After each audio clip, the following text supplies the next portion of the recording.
People's party के mandate पे डाका मारा था। और ये खुदा की तरफ से ये पैगाम सबके लिए एक जैसा ही है कि जैसी करोगे वैसी तुम भरोगे। जैसा तुमने ज्यादतियां की, आज तुम्हारे साथ वो सही अल्लाह ताला दिखा रहा है तुम्हें। इसे कहते हैं कि जी एमाल जैसे आपके होंगे आपके साथ वैसा ही होगा। और आज फिर इमरान खान जो लैंग्वेज इस्तेमाल कर रहा है, फिर धमकी आमेज के एहतियात करूंगा, ये करूंगा। पुरअमन एहतियात तहरीक इंसाफ को करना है तो उनका हक है, लेकिन अगर सड़कें बंद की गई, जबरदस्ती लोगों को परेशान किया गया तो कानून हरकत में आएगा, और कानून हरकत में सख्त आएगा। इस मुल्क को इन गुंडों के रहमो करम पे नहीं छोड़ सकते, पीटीआई के बदमाशों के रहमो करम पे नहीं छोड़ सकते। किसी को इजाजत नहीं दी जाएगी कि किसी किस्म की इस तरह की हरकतें कर।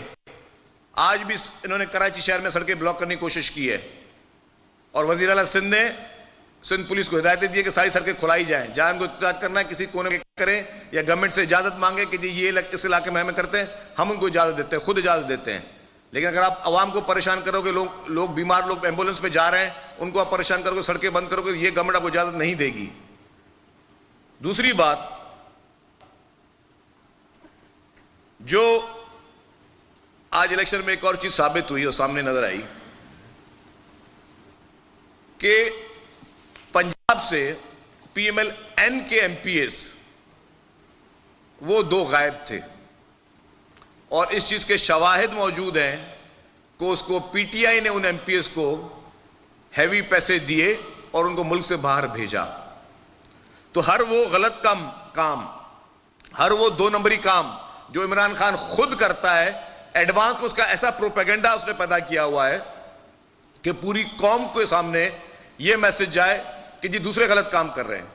आज जैसे मैंने पहले कहा, मैं दोबारा दोहरा रहा हूं, एक मेंबर भी पीटीआई का कम नहीं हुआ, लेकिन पीएमएल-एन के मेंबर्स कम किस तरह हुए और किसने उनको मुल्क से बाहर भेजा। और लोटे बनाने की रिवायत शुरुआत इमरान खान ने खुद की थी। नो कॉन्फिडेंस से पहले पीएमएल-एन के 6 एमपीएस जब पंजाब चीफ मिनिस्टर हाउस में इमरान खान से मिले थे, तब वो सब जायज थी चीजें, तब उनकी सारी मंतक वो जायज थी। और आज